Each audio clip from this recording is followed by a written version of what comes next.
পিতামহ ভীষ্ম বিবাহ না করে কেন সিংহাসন ত্যাগ করেছিলেন, আজ আমরা সেটাই জানব। দেবী গঙ্গার কাছ থেকে দেবব্রতকে পেয়ে মহারাজ শান্তনু দেবব্রতকে তার রাজ্যের সমস্ত দায়িত্ব দিয়ে তিনি মৃগ শিকারের জন্য বের হলেন। এক হরিণ শিশুকে ধাওয়া করে তিনি যমুনার তীরে চলে এলেন। তিনি সম্পূর্ণ একা এসেছিলেন, আর ঠিক তখনই এক আশ্চর্য সুবাস পেলেন তিনি।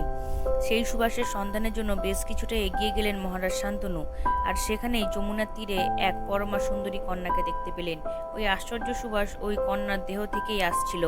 সেই কন্যা নিজেকে দাসরাজের কন্যা বলে পরিচয় দেয়। সেই কন্যাকে দেখে মোহিত হলেন রাজা। তিনি তখনই দাসরাজার কাছে গিয়ে তার কন্যাকে বিবাহ করবেন বলে প্রস্তাব দেন।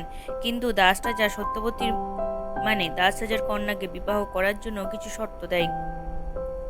সেই শর্ত হলো, সত্যবতীর গর্ভে যে সন্তান জন্মগ্রহণ করবে তাকে হস্তিনাপুরের সিংহাসন দিতে হবে। যেহেতু মহারাজ শান্তনুর জ্যেষ্ঠ পুত্র দেবব্রত সমস্ত দিক থেকেই যোগ্য, তাকে মহারাজ বাদ দিতে পারলেন না, তাই তিনি ফিরে আসেন। কিন্তু তিনি অশান্তভাবে দিন কাটাতে থাকেন। দেবব্রত মহারাজের সেই অশান্ত ভাব লক্ষ্য করেন এবং মহারাজ শান্তনুকে তার অশান্তির কথা জানতে চান। মহারাজ বিস্তারে সব কথা দেবব্রতকে বলেন। নিজের পিতার অশান্তি থেকে দূর করার জন্য দাসরাজার কাছে গিয়ে এই প্রতিজ্ঞা করেন যে তিনি কখনো বিবাহ করবেন না এবং সিংহাসনের দাবিও করবেন না। সারাটা জীবন রাজা এবং সিংহাসনের রক্ষা করার দায়িত্ব পালন করবেন তিনি। এইরকম ছোট ছোট পৌরাণিক কাহিনী শুনতে আমার চ্যানেলটিকে সাবস্ক্রাইব করে রাখুন। হরে কৃষ্ণ, ধন্যবাদ।